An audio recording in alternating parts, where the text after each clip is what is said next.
Hello unlimited friends, it's Zara back again with another video to explain law of attraction in practical ways so that you can apply it to your life. The question I'm answering today comes from Sunena.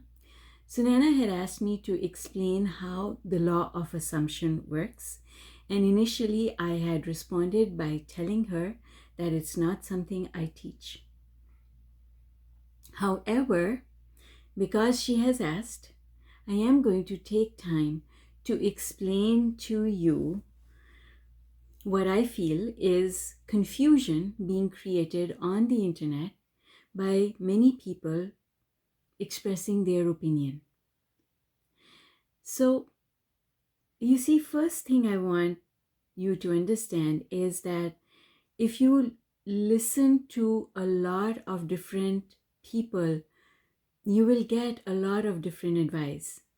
I remember once Abraham said that if you take 30 historians and you put them in a room and you ask them, all 30 people, to write an account of the independence of the Americas,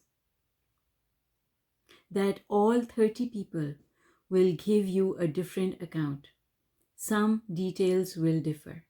And this is exactly what happens when you listen to a lot of teachers on the internet, because some of them really do know what they're talking about, whereas there are a lot of people who are talking about things from their own personal place of understanding.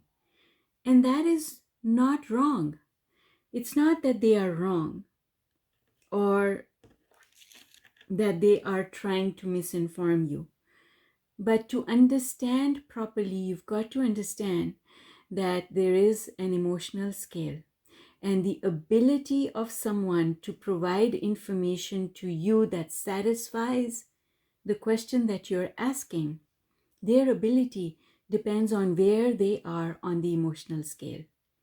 The best answers come from people who are high on the emotional scale, which means that when they are answering your question, they are tuned in, tapped in, turned on, connected to the universe, and they are flowing the answer not from their logical mind, but from the information that they're receiving directly from the universe.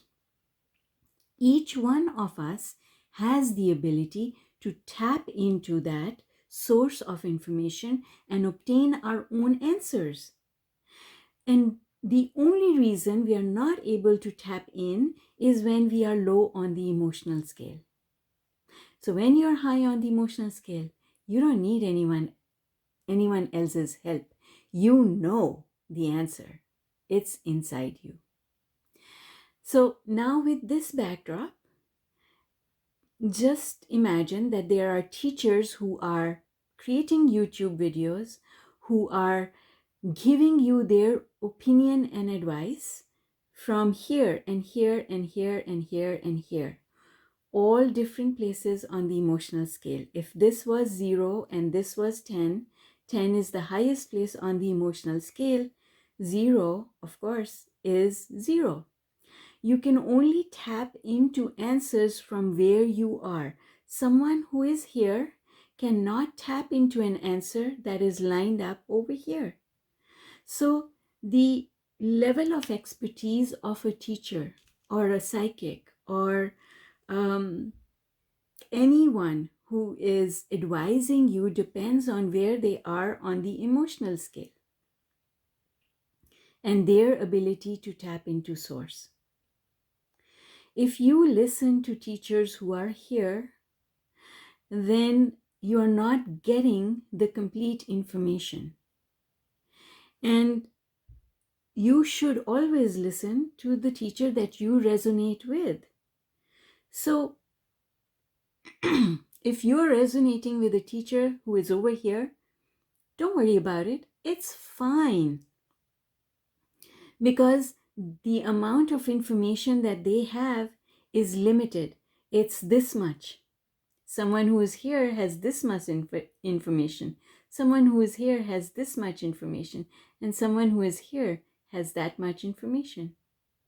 But if you're here and somebody gives you this much information, it's just going to confuse you. So it's okay for you to listen to a teacher who is not quite over here. You can listen to someone who is here, improve your understanding just a little bit, and it'll take you up the emotional scale a little bit. You'll start having more understanding and more control, and slowly you will come up the emotional scale. Eventually you will find that teacher. But there's also something that happens when you connect with a teacher who is over here. And what happens when you connect with a teacher who is over here is that you feel hope, because you hear them and it resonates and it sounds true and it makes sense. And so what happens when you listen to a teacher like that is that you immediately go up the emotional scale to a place of hope. Hope is a very powerful emotion. And so now, even though you spend most of your time here, but when you meet that teacher and you listen to them, you are able to get more out of that interaction than anything else. With that backdrop, I am going to say to you that Neville Goddard, who is the creator of the law of assumption, who is the person who stated the law of assumption, knew what he was talking about. However, he did not have the full picture because he did not understand the emotional scale. The second thing I want to point out to you is that there is no comparison between the law of assumption and the law of attraction, because they came at different times in world history. The information, it's being called law of attraction now, but in some ways, Neville Goddard was talking about the law of attraction minus the emotional scale. He did not have that information. So if I was to sum it up, I would say that the law of assumption says, feel it and believe it, and then you will have it.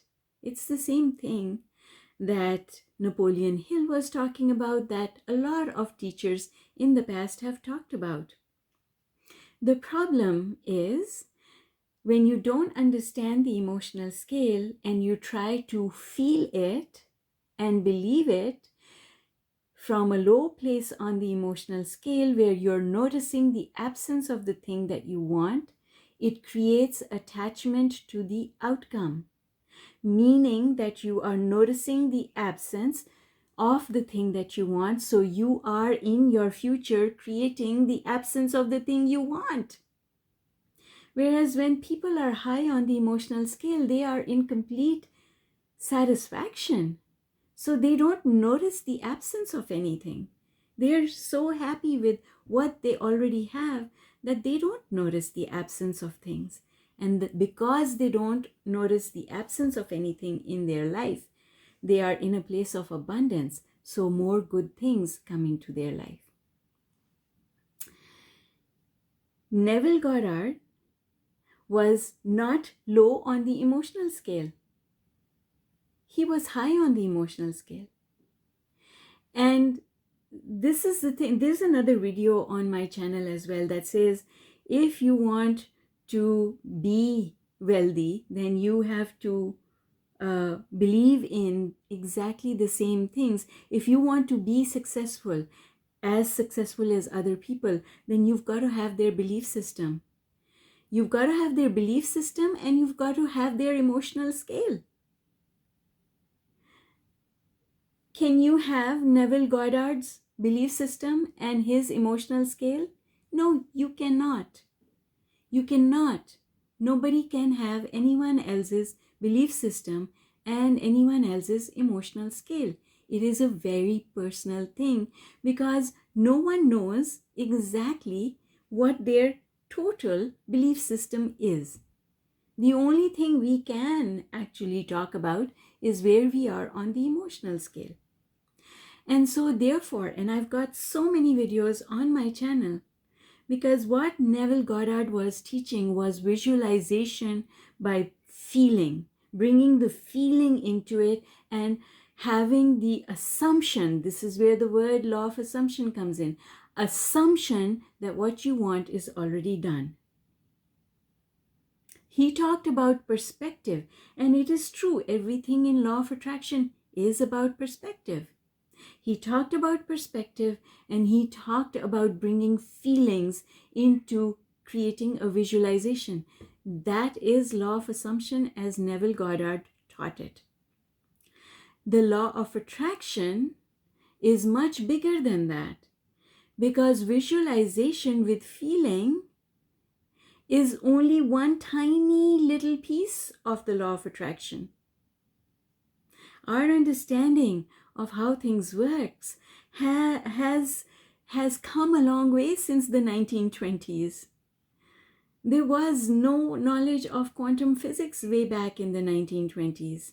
Everything that we know now about physics and how physics is part and parcel of the law of attraction, it was not known way back then.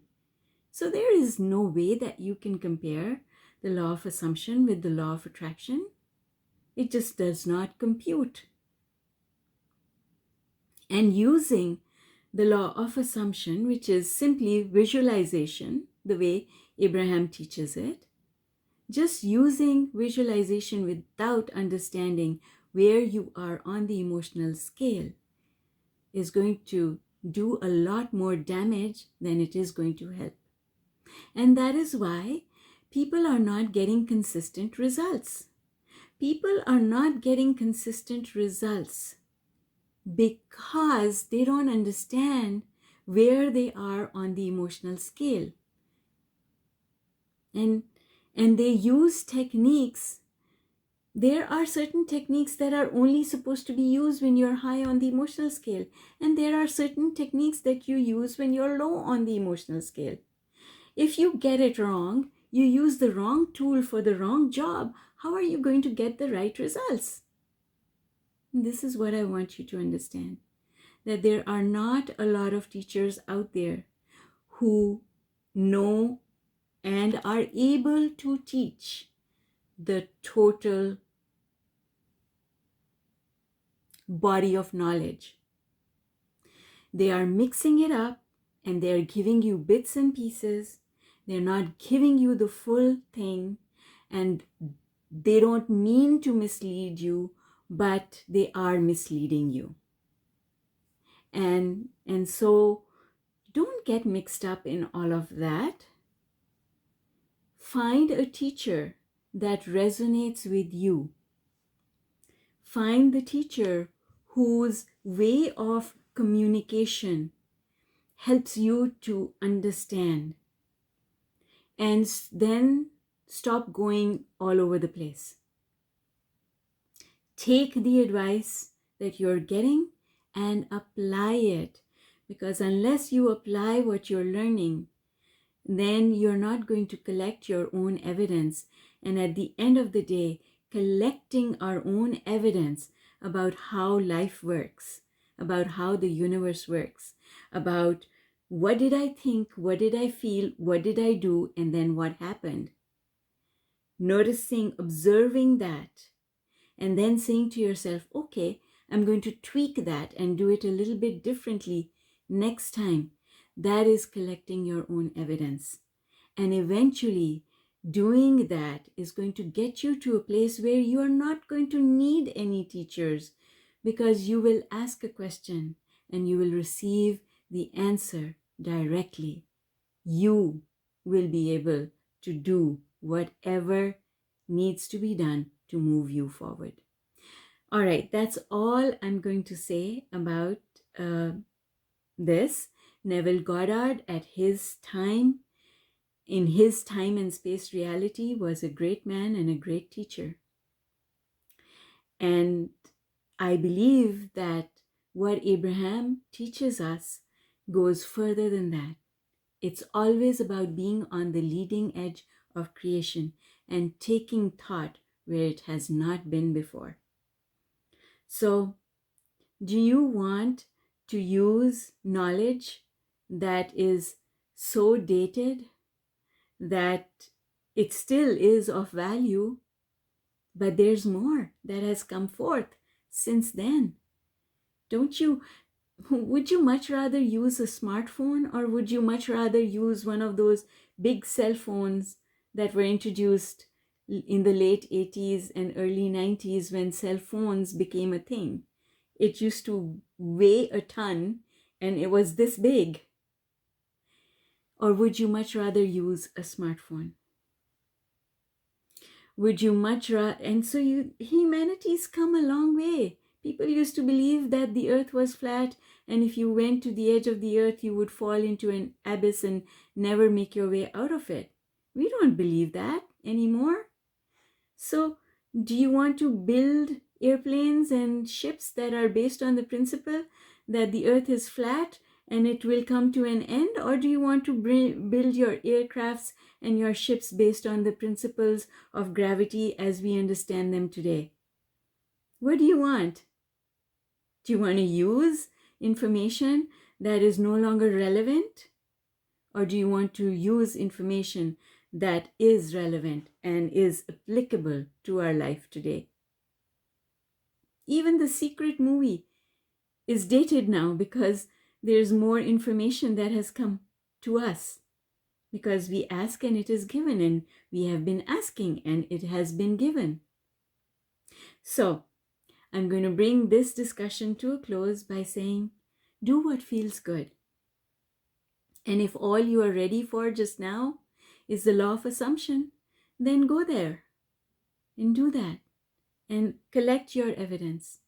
And if you want more, I'll still be here waiting for you to return.